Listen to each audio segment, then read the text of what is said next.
Gerist áskrifendur á samstöðinni og taki þátt í að byggja upp öfluga og róttæka samfélagsumræðu.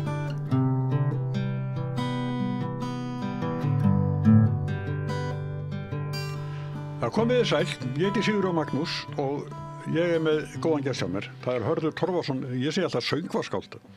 Já, ég söngvaskáld, ég farandi söngvaskáld. Já. Og einu maður sem hefur stundað það hér á landi, fullyrði ég og get raukstutt það. En farandi söngvaskáld jú, það sem ég gerði yfir 30 og eitthvað ár, að ferðast með sögur og söngva og söngvaskáld. Sko það til margs konar söngvaskáld, það til, þú skáld, ég bý allt til sjálfur. Flytja þitt efni. Allt, já, það starfsöngvaskáld. En svo eru til sko lagahöfundar og textahöfundar sem vinna oft saman og svo frá. En söngvaskáldið vil ég meina sá sem gerir eins og ég gerði. Ég hlusta á fólkið, ég tek söguefnið úr minni eigin reynslu og umhverfi mínu. Og setja það upp í sögu, sagðasögu eða sungnasögu. Og þetta gerði ég stanslaust í áratugi. Og efni, sem sagt, söngvana umhverfið mitt. Ertu gagnrýnin, ertu svona... Ég heyrði það ofta að fólk sagði, sko, þú semur falla texta án að vera gagnrýnin. Það alltaf eitthvað pilla hjá þér. Og okay. Það náttúrulega ég að horfa og ég ekki alltaf sáttur við það sem ég sé og upplifi og heyri en það meining í því, þetta ekki bara út í bláið, þetta ekki I love you og akkur fórstu frá mér, þetta ekki þannig efni, ég samfélagsrýnir á minn hátt og það eru allir að horfa homman og það sem ég fer og í því liggur stór hluti minna vinnu að koma á svæðið að því að fólk hafiði í þá daga hugmyndum að kynvillingar væru einhverju gamli ljóti kallari eitthvað slíkt og að legðist aðalega á börn og það var fylgst æðislega vel með mér alls þar. Þannig að þetta var mitt starf. Var púður, kurteis, sína hæfileika og það voru kannski fyrstu 10 árin frá 75 til 85 eitthvað svona framundi það fólk kom ekki að tónleikana mína það ég spila, ef einn kom þá spila ég þá talaði þetta en þetta var starfið mitt ég tók þetta og þegar fólk að tala þú veist, ég borgaði þessa all þessi ferðalög, all þessa fyrirhöfn og þegar fólk fór að skilja það þá voru margir umsjónamenn húsana þeir ég spilaði kannski fyrir það eitthvað lög og fengi te og spjall þá sagði ég, þú skulda mér ekki nei, þú borgar ekki neitt ég sagði, ég kem aftur ári já, verður velkomin og þá fóru þeir að mæta með ættingja og vini og svona þetta var uppbygging sem tók áratug og svo fer maður að fara að fjölga En eftir 85, svona, þá varstu búin í sátt eða hvað?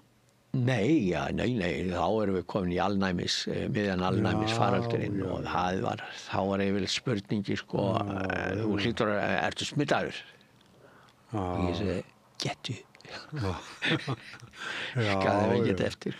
Hörður, þú varst að gefa bók þegar múrar falla og það sem ég er búin að lesa úr henni, þetta baráttusaga?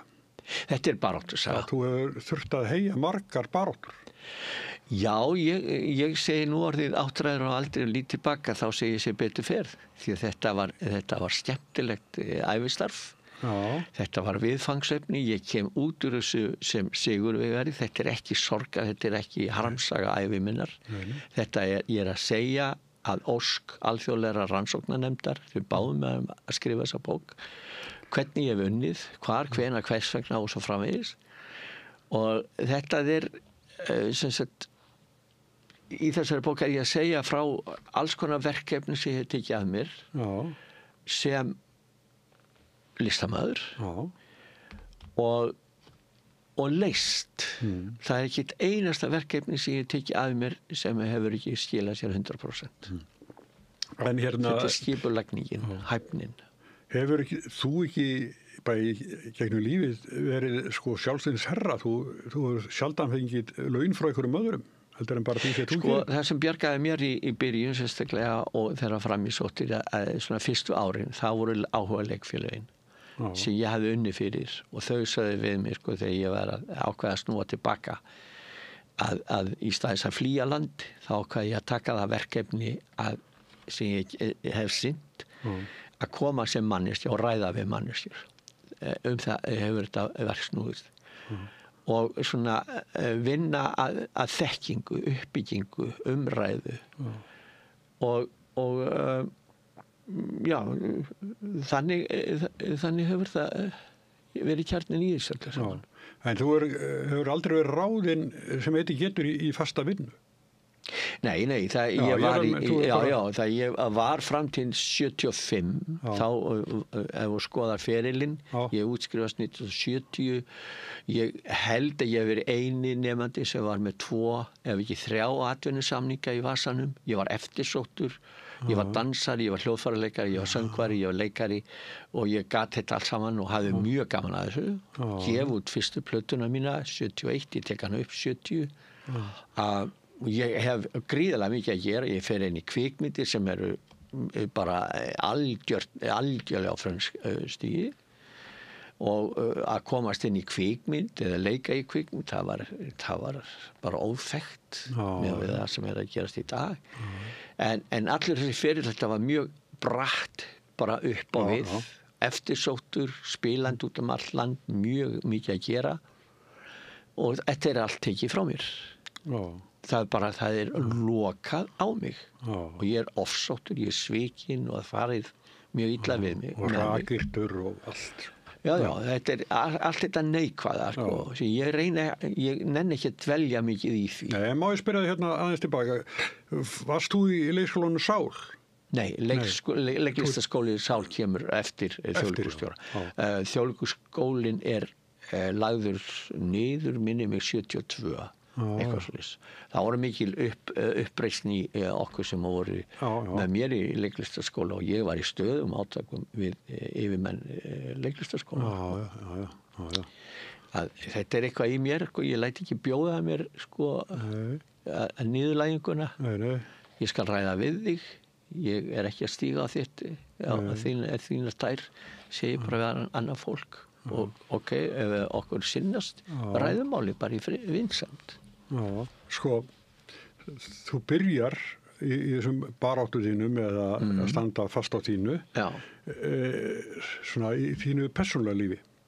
Já, en það er titillinn sko þegar múrar falla, þetta er ekki bara múrar sem ég brýt niður út á við, þetta eru múrarnir sem maður byrjar á sjálfum sér. Það eru múrarnir innri, það er að horfast í augu við og gangast við til dæmis, það þótti að vera algjör glæpamaður sem var kynvillingur á þessum tíma og menn sem ég þekkti í Reykjavík og menn þorði ekki að gangast við þessu. Og það var mikil neysla í kringum og ég er ekki maður sem er mikil í neyslu og ég kunni ekki við þetta ástand. Ég tengdist í þetta tímabili og kynntist og vissi hvaða veröld þessi var en ég vildi ekki lifa við þessa skömm. Ég vildi ekki lifa við það að vera að einhver mætti vaða að mér og niðurlægja mig og sem var oft gert. Að hrissingshópurinn allir hlóu sko, Hörður og Hommi, kynvillingur og þetta og ég var oft fyrir þessu. En nú voru sko áberandi hommar í Reykjavík þessum tíma. Já, það var fullt af mönnum sem vita að væri hommar. Gulli rakar eða ekki? Já. En þeir voru ekki það, sko, skilur, þeir, eins ég segi, ég er það og ég skammast mín ekki. Það fór í taugarnar á fólki. Það var ekki hægt að brjóta mig niður. En með hina strákana var það oft þannig að þeir voru bara sálusir samkvæmur og lifðu sínu rólega þetta líf og allt en þeir voru ekki að rífa kjaft, skilur. Og þess vegna máttu þeir vera með. En ég, sko, þekkjandi í mannlífið, ég er alveg sem að það var ráðist á það og allt þetta. En þeir tóku því Það sama á, ég segi frá í bókinu einu strák, sko, þegar fyrsta mótaðgerðin sem ég geri hérna 1978 að ég tala við eitt strák. Það var svo algengt að okkur var hent út. Það þótti alveg sjálfsagt. Hommi, út með þig. Ekki hleypt inn. Og ef þú varst grunar hommi, sko, og varst með eyrnalokka eitthvað slít, sko, það var bara út með þig og þú þurftir ekki að vera hommi til þess að verða fyrir þessari ofbeldi. Og mér ennþá í fersku minni strákur sem húmorinn, sko, í honum. Ég sagði við hann, býttu, læturðu bjóða þér þetta? Finnst þér þetta allt í lagi? Að, sko, þú ert komin inn á skemmtistaðinn og svo kemur bara dýravörður og sækir þig og þeir eru ruddar og þeir henda þér út með alls konar orðum og svo framvegis og já, elska mig, sagði hann, elska mig besta. Ég fyrir bara heim, fyrir bað, skipti föt og lagaði svona hári til og nýtt inn vatn og mæti röðin aftur. Sko, þetta er svo dásanlegt. Já, það er mikið umbyrðalindi þarna. Já, skilu, en þetta var oft hjá mörgum þessu strákum. Hlutskipti ykkar bara. Já, þeir bara samþyktu þetta. Og ég gerði það ekki og það sem gerir líka er styrkur minn, ég er þjóðfrægur. Ég er maður sem að, sko, leiðu ég opna munn og tala þá er hlustað og tekið eftir því. Ekki með hina, þeir voru ekki svona þjóðfræðir. Nei. Þessna í því liggur styrkur minn. Þú vissir þetta áður og fórst í þetta fræga viðtal við Samúel að það myndi sprengja að falla? Er ekki yfir skrift viðtalsins það verður sprenging. Er það ekki? Já, ég vissi alveg hvað ég vissi, sko, ég hafði ekki reynsluna því. Nei.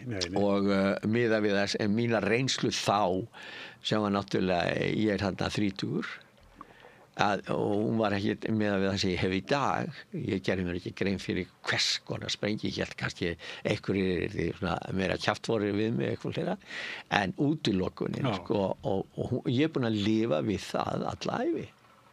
Meira og minna. Já, jaðarsetning út í það og mér er hjartalega saman. Þetta svona fleiri, sko, dyrnar hljóta og opnast hver af annari. Jú, það gerir það en það er voða fljótt að skjallast í ljós, í lás þegar, já, ég var oft orðið fyrir því. En, sko, ég tek það ekkert nærið mér.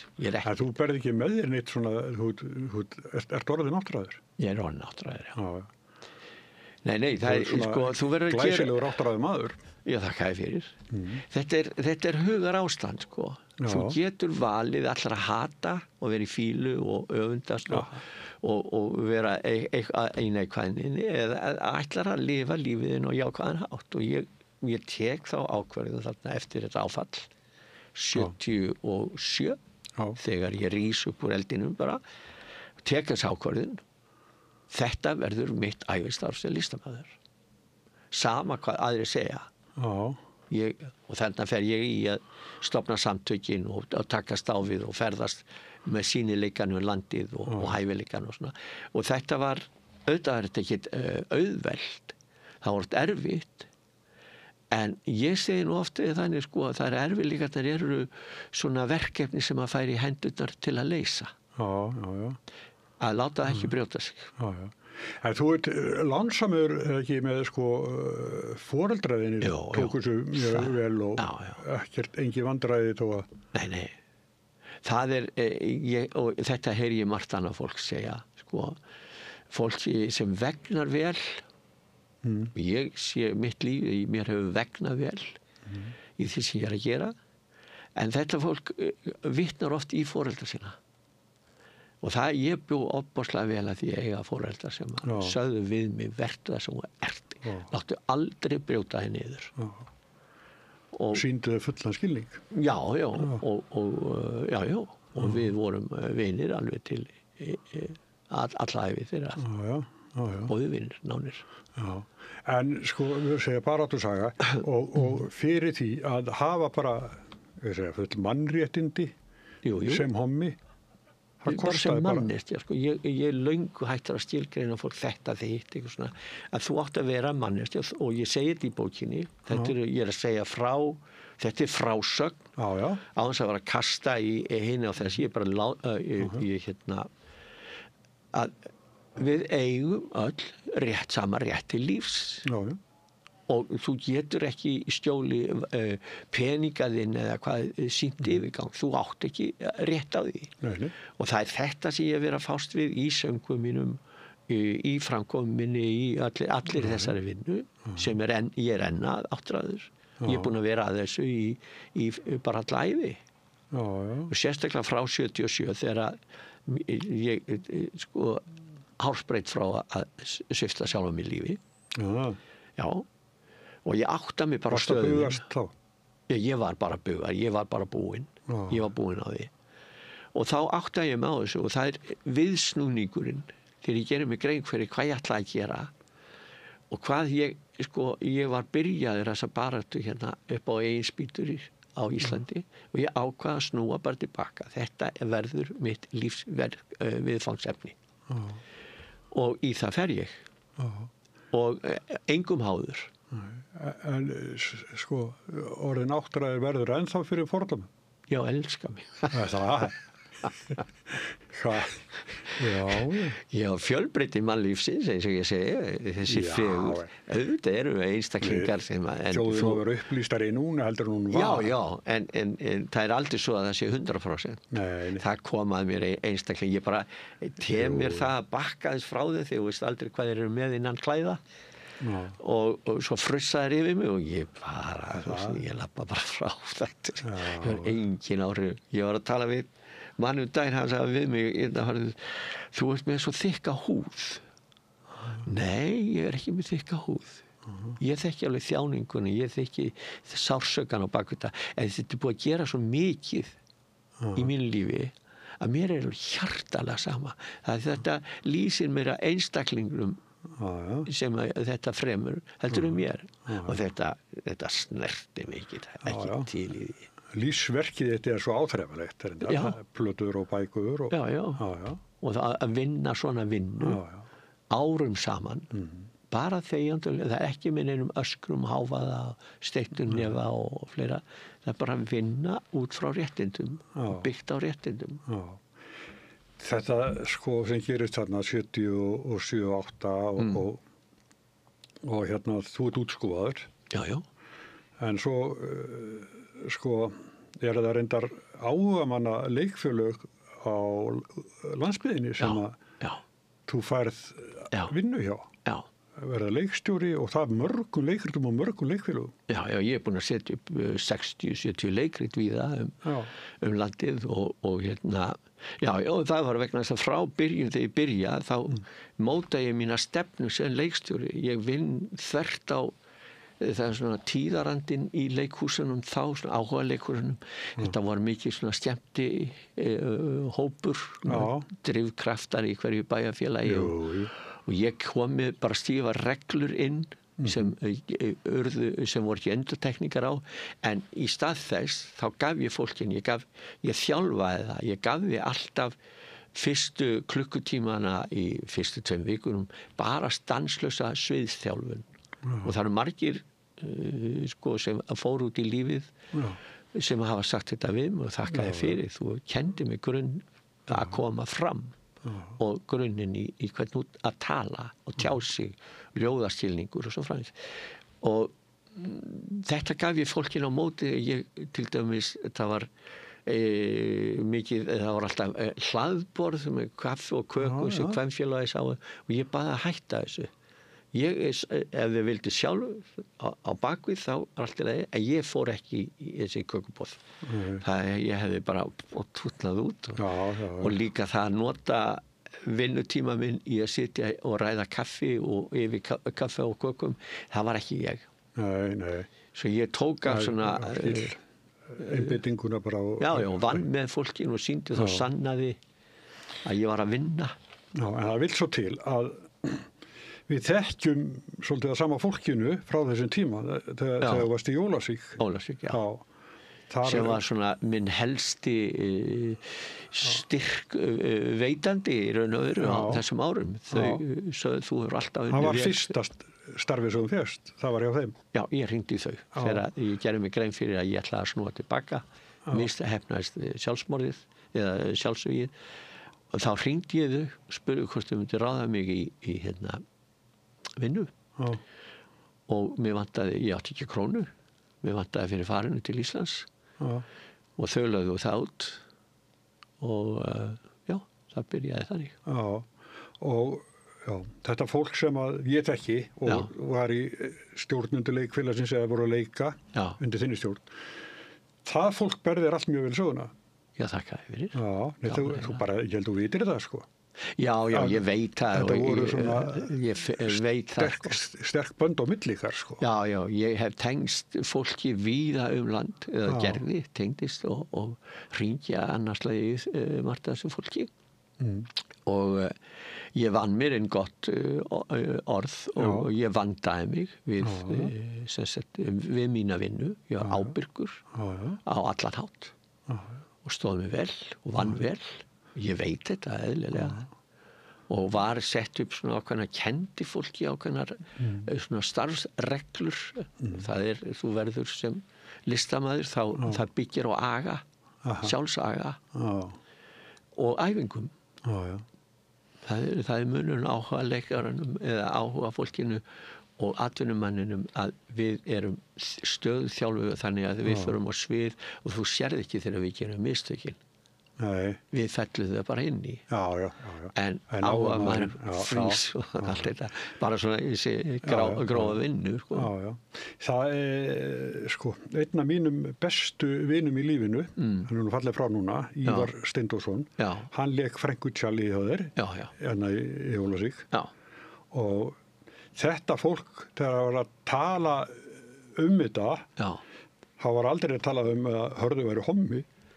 Nei, bara Hörður Torfa. Já, það þetta, ég var aldrei var við þetta það var sára sjaldan sem það kom fyrir í leikfélögum eftir þetta það voru svona einstaklega menn fyrir utan leikfélagið en þeir gáðu heldur sem höfðu kynstir, sko. Já, og gáðu heldur í leikfélaginu ekki góða umsókn heldur. Þetta voru einhverju svona neikvætt fólk og þetta snerti mig aldrei neitt en ég held ég man ekki til þess að mér hafi lent upp á kant við fólk svo að það reiði. Ég var fastur fyrir, ég það en með rólegheitum ekki, það ekki æsingamaður. Nei, ég rökstil vel það sem ég átaka fælinn maður, ég nenni ekki að rífast við fólk en þegar ég ráðinn sem leikstjóri að þá vinn ég mína vilju af alvöru og vil fólk einstaklingunum mjög vel. Tókst þetta ekki oftast vel? Jú, það nú auðvitað voru það svo ráðin aftur í sömu stöðin. Já.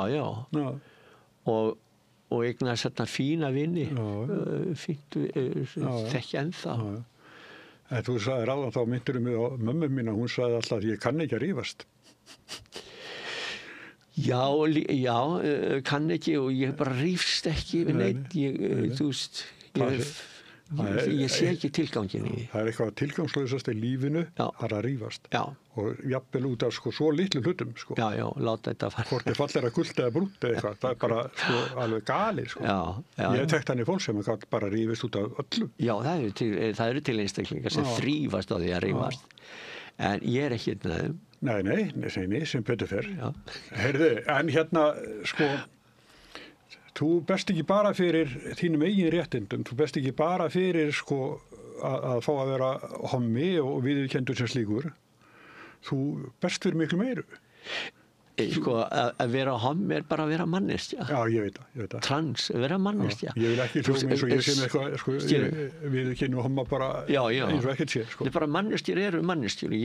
Grunnurinn í þessu og ég sagði þetta fljótlega bara í strax byrjun þegar ég áttaði mig á því sem ég fer að vinna að réttindum homma. Þetta eru réttindi allra. Og þetta kemur upp ræðan þegar ég finn þarna sérðu sko það kemur strax fram hjá mér í byrjun að ég leita að manneski sem getur tekið að sér að vera formaður Samtakanna 78. Ég leitaði að honum. Það var að vera karlmaður að því að lesbíur gengust ekki, það voru bara í felum meira en karlmenninnar. Og þetta var það, hann var það eiga eigin íbúð og hann var að vinna þannig vinnu að það var ekki hægt að reka hann. Og þetta var vinna, að finna þennan mann, en mér tókst það. Skilur, og sem var hver? Hvað sér þið? Hver var það? Hann hér Guðni Baldursson. Stórfín maður. Og hann rak Samtökin 78 fyrstu 8 árin. Og það var töff vinna. Það lítur að vera. Já, hann sætti miklum árásum.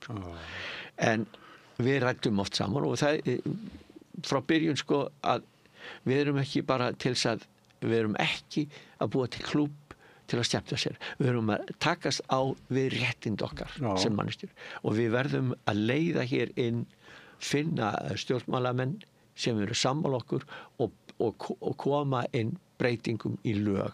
Þetta tók áratugi en þetta var stefnan frá byrjun og það var ekki bara, svo líka eiga við sko hommanna og lesbíurna sem að var að berjast fyrir. Þú voru ekki alltaf að skilja þetta en svona þegar maður stillir sér ekki í vegi fyrir þau að þá að leyfa umræðin að þróast. Mér var oft hent út, ég mátti ekki vera með það, allt í lagi með það, ég var ekki að reyna það en að fá og þetta fór stækkandi hópur og það voru átök þarna af því að þannig er lýðræðið. Við verðum að skiptast á skoðunum og takast á og við stækkum og stækkum. Mér var hent út og ég mátti ekki vera með allt það. Alltaf er fínt, skilur við? Já. En Guðni stóð sig aðdánlega vel og það fólk sem að fer að koma að þessu. En hörðu, er ekki öll höfnun vond? Þeir eru hafnað? Sko, þegar við lifir við höfnun, nei, það er bara eins og hurð. Og getur opnað hann aftur. Skilur, að lifa höfnun sko einhvern veginn mér hefur tekist að vinna bug á slíku að steltaði hurðinni og ég hef oft nefnt sem dæmi sko, ég er 1,80 og 1 á hæð ég var komin undir 70 kíló. Ég var svo fátækur, ég var hérna að berjast og gáði plötu sér Tabú sem fjallaði homma og lesbíur og allt þetta utan garðsfólkið og ég var að labba í brjáluðu veðri á milli hús og banka upp og reyna að selja plötur og á stelta á mig. Það er höfnun, það er gríðarleg höfnun og þegar þú færð þennan skell á þig hvað gerði ég þá? Þá fór ég að fanta býtu ég og kallaði mig flatnef. Mér fannst það að fyndi að sjá nefa á mér. Það var svona útflatt að ég fekk svona margar hurðarskelli. Og það er svona hugsunarháttur sem heldur mig gangandi. Ég mynda svona ákveðin fjarskáta og reyna að sjá húmorinn í því og það voru 10 hurðarskellir og alltaf flattist neður meira og meira og dónaskapur stundum og fólk að hóta að ringja á lögreglunum og allt þetta og svo kom einn sem keypti þau djöpa eins og rækita en svo hófst niðurferðin aftur þetta mótlæti er táknum það að fólk var ekki alveg að skilja hvað ég var að takast á við og ég var að takast á við að fá þau til að skipta skoðun eða upplesa sjálfa sig þannig að ég sá þetta frekar með svona gleðibrosi sko, ok, þetta er verkefni ég þarf að takast á þá er ég bara flatt niður ok, gaman að vera flatt niður Sko, ég er nú ekki að segja að ég hafi reynt þetta saman nema þannig að ég og Gunnar Smári við fórum sérstaklega Austurland, Norðurland og Vestfirði að selja Laxness og öldin okkar og þá bönkuðu svona upp á og þá, svo ef að sáumst þá voru svona hvað langt frá andlitinu ef það gerir svona þá gekk vel sko hérna, nei það var sko, þeir vorum að tala saman sko á þess að geta sko með tákmáli, þá var það þetta hérna, svo, hversu langt frá nefnunum að hérna já, en sko þú best fyrir fleirum mér sjálfa, búsáldabildingin er náttúrulega eitthvað Það er réttur almennings. Það er réttur almennings. Já, það er það sem ég tek upp. Einhver þurfti að vera í forsvari. En það sko, og ég segi þetta en fundarstjóri. Þetta er hugmyndi mín, alveg sama hugmynd og með samtöki 78 og allt sem ég segja hérna, þetta er grunn hugmyndin að öllu sem ég geri. Ég fer niður á Austurvöll og byrja að ræða við fólk og þegar fólk, ég finn það að það er fólk mikið skattað af völdum þess og ég hafði náttúrulega upplifað þetta brjálæði sem var hérna. Þá fer ég niður og ég tala við fólk. Já. Og ef þið takið, sko, fólk er ekkert að skilja þetta niður í smáatriði sem er allt í lagi, en ég fullyrði og geta og hefur rauk fyrir því að öll þessi verkefni sem ég er að segja, sko, ef ég var ekki til þá hefði þetta ekkert gerst. Nei. Þetta bara byggir á mínu viðhorfi. Ég vinn með fólki. Þegar ég set upp ræðupallin á Austurvelli, þá segi ég alltaf við fólkið, viljiði annan fund? Viljiði þetta? Og sko þar hrópa, þetta hefði fólk sagt nei, þá er ég lappaði burt. Alveg á hreinu. Ég kom þarna í trekka hana. Þetta er gríðarlegt skipulag og það er margir, ég gátt dagbók sem bylting sem fjallar þetta og það eru margir sem lásett og vá, þetta var mikil vinnan á baku hjá þér og árásetnir og allt þetta ég segi, já, þetta er ekki ókeypis en þú leiðir ekki svona hóp bara ef þú verið svona viðkvæmur fyrir gagnrýni og fleira því þetta var en til að gera þetta verður að kunna þessa vinnu, skipulag útfæra hana og vera ofboðslega fljótur og snöggur taka ákvarðanir. Ég er ekki ákvarðanafælur maður. Og þessi lýsi, og þá sagði fólk við mig, já, þetta var vinna. Ég held bara, þú sko, færi upp í Rauðupöld og Laugatjóm og allt í lagi. Já, þetta kostar pening líka. Þetta kostar pening og fólkið á vellinum borgaði. Mín vinna er alltaf ókeypis. Við borgum. Allir sem, það voru alltaf safnbökar. Já, ég er að segja það. Já. Og það var strangt eftirlit með því og það voru lengi verið að reyna að gera því skóna að ég hefði stólið einhverjum milljónum sko ég sé bara já og býttu ef þið ætlaði að falda svona fram þá komið þið bara með sannanir en það er bókhald á þessu og ég kom aldrei nált peningunum sjálfur og eins og ég sagði við fólk þegar blaðamenn voru að segja ertu viss? Ég veit alveg hvað ég er að gera og þá sagði það var eitthvað svona ég svara á honum sko ef þið eru boðin eiturbíkar drekkur hann nei sagði blaðamaðurinn nei ég ekki heldur ég veit alveg hvað þið eru að eldast við hvað þið eru að reyna að gera og náið þið bara í sannanir sem er engar Þurftur að svara svona spurningum Já, útilokunin, sko, hún magnaðist við búsaldabyltingun. Stjórnmálastjættin er mjög hefnir, það er fólk sem hefnir sín.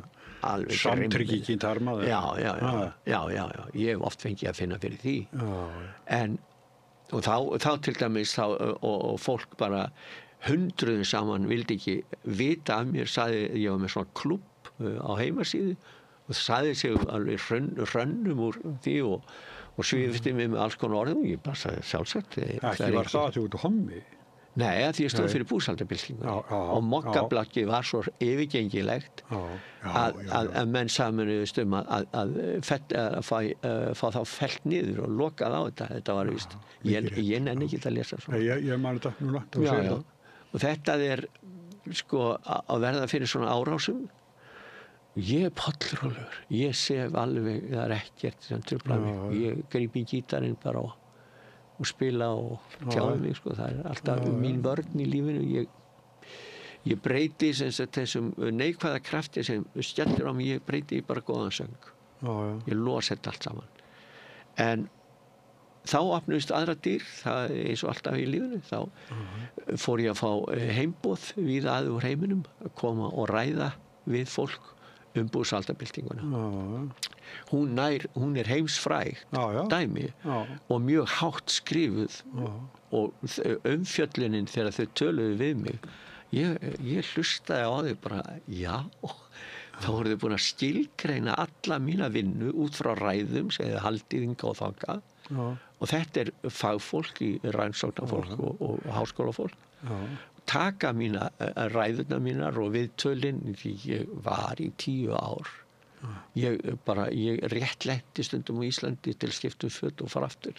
Og ég fór skrapp til Spánara því að það var einhver sjónvarpsþáttur að biðja mig nærveru mína þar og ég flaug út og helgin og kom svo aftur og þetta var gríðarlega mikið ævintýri. Og þeir var allstað vel tekið? Gríðarlega vel tekið. Sko bókin þessi sem fín, mér svo vel skrifuð, ég var ekki búin að segja það, það taka fram, mér svo mjög þægileg til lestrar.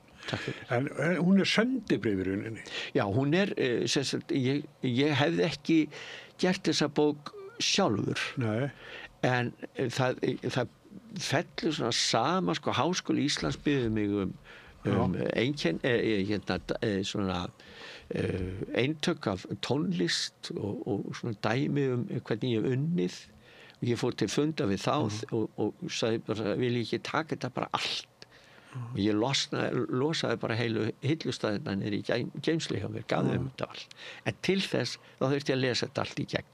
Þar rifjast upp svona, þú veist, á langri ævi maður hefur afgastað miklu og ég var búin að gleyma fullt af hluti sem ég hefði gert. Og stundum var það mjög erfitt, stundum gaman og allt þetta. Og ég fer að tek þetta saman og svo ferum við þetta upp í safn háskólans og þar þetta bókað og skráð. Þá kemur þessi kona sem forstjóri alþjóða rannsóknarnefndar og segir mér hluti sem ég var svo sniðugt. Hún vissi allt mig, nákvæmlega. Þau voru búin að stúdera mig í bak og fyrir allar ræðurnar mér, það var saman hvað ég sagði. Hún sagði, já, þetta sagði á Nýja-Sjálandi, já, þetta sagði í Kanada, þetta sagði í Danmörku. Já, það, ég var búin að gleyma því. En hún sagði, sko, við eina ósk. Þú ert lifandi og þetta búsaldabyltingin, hún á heimsmælikvarða, hún ber af og hún svo vel gerð. Og hvernig þú hefur unnið sem listamaður. Geturðu sagt okkur hvernig, hvenær, hvernig og hvar og allt þetta. Hvers vegna þetta þessu og hvernig vinnurðu? Og ég svo þetta bara allt svona saman og ég var komið með fullt af heimildum og það komið til mín fyrirverandi nemendur og fór að segja mér eins og hluti og þannig að þetta byggt á staðreyndum og bara laus frásögn, ég bara segi frá, svona gerði ég þetta. Og og svo stendur til að þessi bók fari í þýðingu. Já. Og hún verður hún verður efni fyrir rannsóknardeildina. Hún staðsett í Bandaríkjunum og þeir að bíða eftir áramóti fer á hún að fara í þýðingu. Já. Og verður sennilega notuð sem kennslubók nema á Íslandi. Það einhvern veginn með það hér og það eitthvað. En sko úr svo búsaldabyltingin og svo gerir meira hérna. Já, þetta búsaldabylting, Paul Ramses, Njálsgötustríðið, svo framlag mitt í alnæmi, Faransöngvarskáldið Sýnileikinn, Samtökin 78, Cæsar, þetta allt svona lítil verkefni í sort aðgrindaðist og lýsi hvernig ég fer að þessu, með hvaða hætti og þetta sko fyrir fullt af fólki að læra því að eins og ég segi, þetta ekki harmsaga. Ég að segja hvernig hægt að ná árangri. Stjórnmálaflokkar hefðu til dæmis mjög gott hægt þessu skítkast og fara að vinna með svona sko siðmenntaða aðferðir. Nei, bara markvisst. Skilurðu? Og það það sem ég gert, þess vegna hef ég náð þessum sigri. Og það ekki allir ánægðir með það. En það bara þannig. Ég ánægður með það. Ég get litið yfir stoltur yfir mjög góðu ævistarfi. Þetta veit ég. Og ég hef talað við í þessi 10 ár sem ég fór ferðaleg. Ég talað við fullt af fólki mjög sprenglærðu og reynslu miklu fólk, mikið fólk sem hefur rætt við mig og það hefur verið gerðar kvikmyndir, heimildir. Þetta ég er svona eini Íslendingur sem viðurkendur á alþjóðavettvangi sem aðgerðasinni. Já. Það ekki smá titill í raun og veru. Nei. Og það ekki grjótkast, það ekki engin dráp, það engin, þetta bara að takast á við samfélag sitt og oftast tengist það strax inn í stjórnmál. Stjórnmálamenn hafa ekki staðið sig nægilega vel. Og ef þeir hafi ekki gert það, þá komið tími til að veita þeim þrýsting. En sko, þú berst bara með sjálfur, bara með því sem þú segir og skrifar og syngur. Þú ert ekki neinum átökum, líkamlegum átökum eða... Nei, ég segi, vopnið þitt bara þú. Vopnið mitt rök. Já. Og það sem þú getur... Friðsamleg rök. Talað, sungið. Já. Það ekki, sko... Ekki ofbeldi.